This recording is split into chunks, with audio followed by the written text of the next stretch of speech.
The girl stood in front of the casket, her small hands clutching the edges as if she could pull her father back into the world. Her mother tried to gently guide her away, but she refused to move. The mourners watched in silence, their whispers fading into the background as the girl pressed her cheek against the cold wood. "Daddy," she whispered, her voice trembling. "You promised you'd never leave me."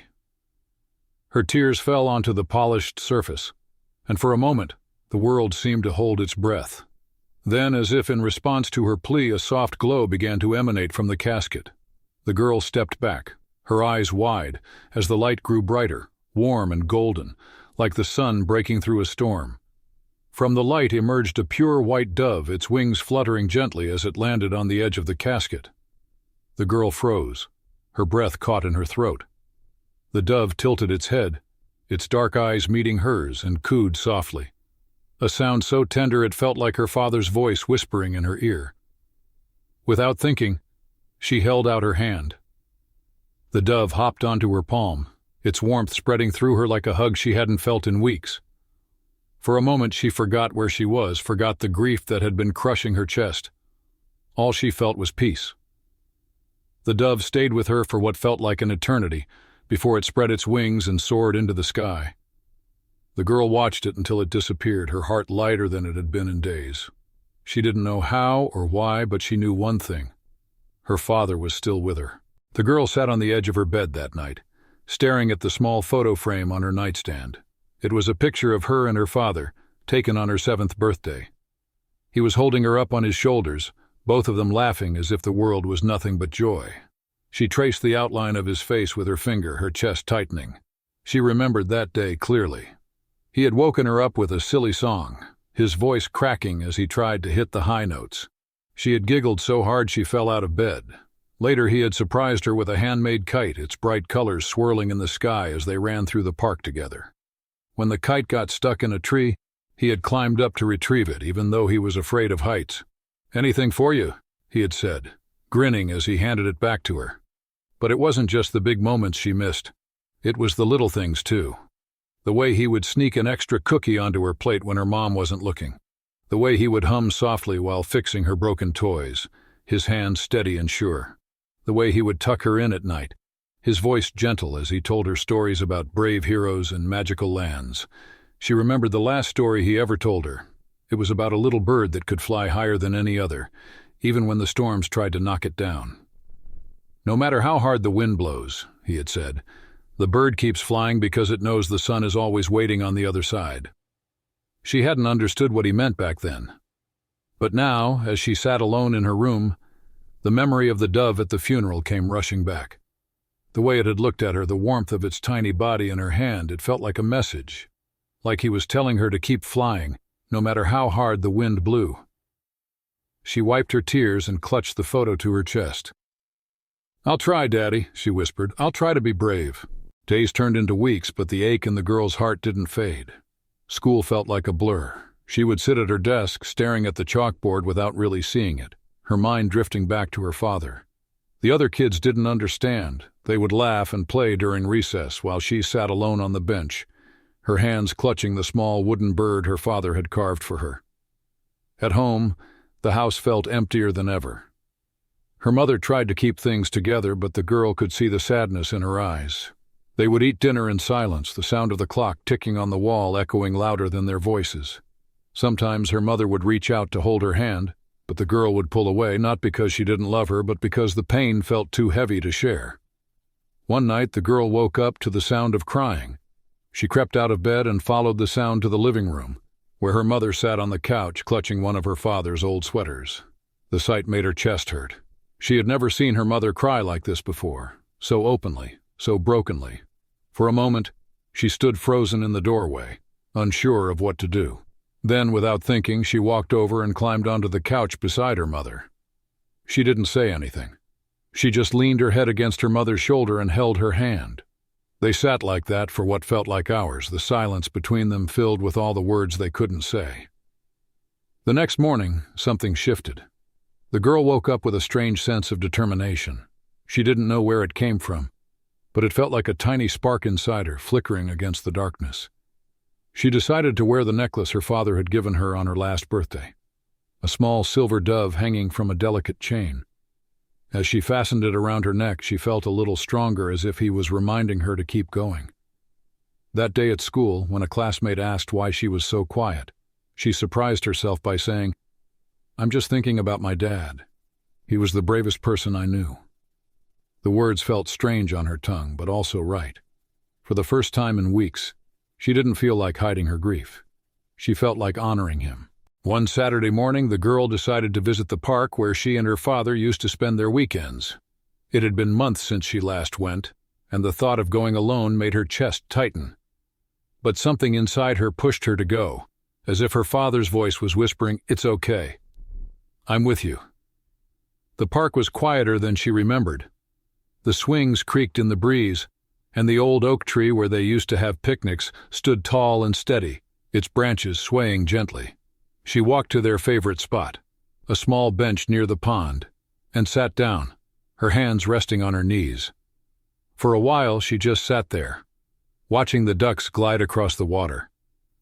She thought about the times her father would toss breadcrumbs into the pond, laughing as the ducks quacked and splashed. She missed his laugh. She missed everything about him. Just as she was about to leave, something caught her eye. A flash of white in the distance. She turned her head and saw it, a dove perched on a low branch of the oak tree. Her heart skipped a beat. It looked just like the one from the funeral. The dove tilted its head, watching her with its dark, knowing eyes. Slowly she stood up and walked toward the tree, her steps careful and quiet. The dove didn't fly away. It stayed perfectly still, as if it had been waiting for her. When she was close enough, she held out her hand, just like she had at the funeral. The dove cooed softly and hopped onto her palm, its tiny claws gentle against her skin. Tears welled up in her eyes, but this time, they weren't tears of sadness. They were tears of something else, something warm and hopeful. "Are you real?" she whispered, her voice trembling. The dove cooed again, as if to say, "Yes." For a moment she just stood there, holding the dove and feeling its warmth spread through her. Then, as if it knew it had done its job, the dove spread its wings and flew into the sky, circling once above her before disappearing into the clouds. The girl stood there for a long time, staring at the spot where the dove had been. She didn't know if it was a sign from her father or just a strange coincidence, but it didn't matter. What mattered was how it made her feel. Like he was still with her. Like he would always be with her. She touched the silver dove necklace around her neck and smiled for the first time in months. "I'll keep flying, Daddy," she said softly.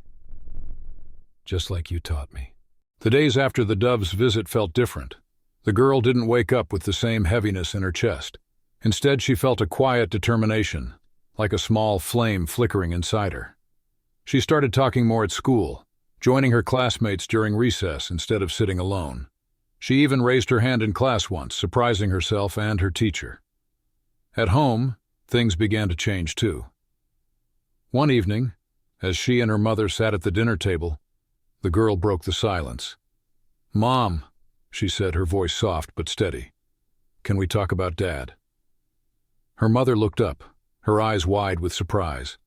For a moment she didn't say anything. Then she nodded, her lips trembling as she set down her fork. "Of course, sweetheart," she said. "What do you want to talk about?" The girl hesitated, then said, "I miss him. But I don't want to forget him. I want to remember all the good things." Tears filled her mother's eyes, but she smiled. "Me too," she said. "Let's remember together." That night they sat on the couch with a photo album, flipping through pictures of happier times. There were photos of birthdays, holidays, and lazy Sunday afternoons. The girl pointed to a picture of her father holding her as a baby, his face beaming with pride. "He always said I was his little miracle," she said, her voice cracking. Her mother hugged her tightly. "You were," she whispered. "You still are." As the weeks went by, they started new traditions. Every Sunday they would visit the park and sit on the bench by the pond, sharing stories about her father. Sometimes they laughed, sometimes they cried, but they always left feeling a little lighter. The girl also started writing in a journal her mother had given her. She wrote about her memories, her feelings, and the moments when she felt her father's presence the most. One entry was about the dove. "I don't know if it was real or just a dream," she wrote, "but it felt like Dad was telling me to keep going. And I will. For him." One day, her teacher announced a school talent show. The girl hesitated at first, but then she remembered how her father used to love hearing her sing. He would always say, "Your voice is like magic, sweetheart. Don't ever be afraid to share it." With her mother's encouragement, she signed up. On the night of the show, she stood on the stage, her heart pounding as she looked out at the audience. She closed her eyes, took a deep breath, and began to sing. Her voice was soft at first, but as she sang, it grew stronger, filling the room with a melody that seemed to carry all the love and hope she had been holding inside. When she finished, the room erupted into applause.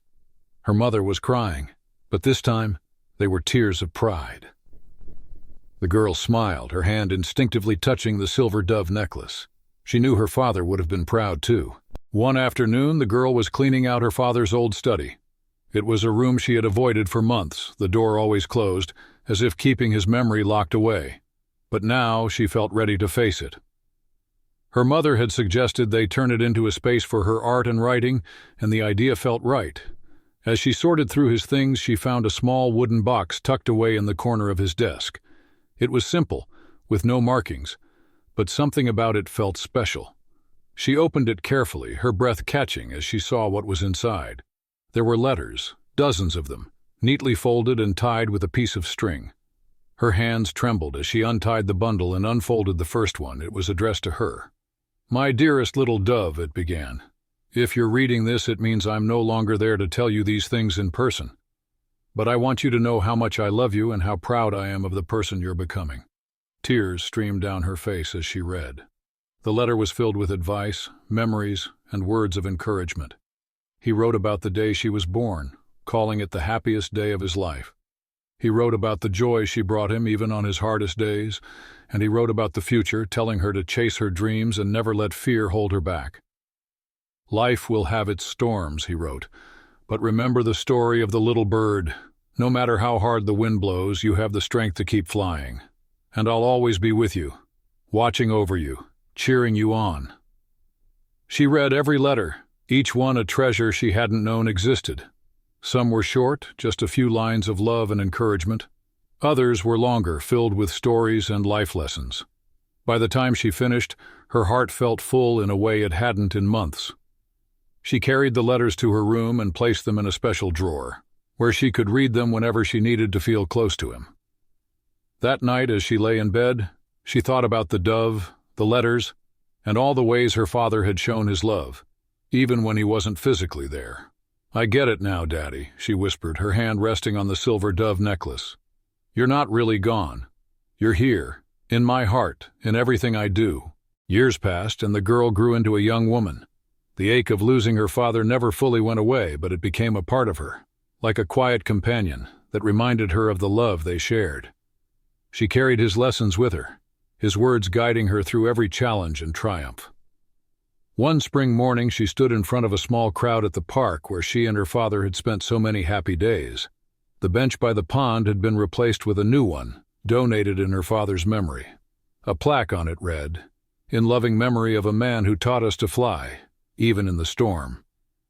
She had organized the event herself, inviting family, friends, and even some of her father's old co-workers. As she stood to speak, she felt a familiar warmth in her chest, as if her father was right there beside her. "Thank you all for coming," she began, her voice steady. "Today we're here to honor my dad, but also to celebrate the lessons he taught us. He believed in kindness, in courage, and in never giving up, no matter how hard life gets. He showed me that love doesn't end with goodbye. It lives on in the memories we keep and the lives we touch." She paused, looking out at the faces in the crowd. Her mother stood in the front row, tears streaming down her face, but smiling proudly. Friends from school, teachers, and neighbors had all come to support her. Even the park seemed to glow in the sunlight, as if it too was celebrating her father's legacy.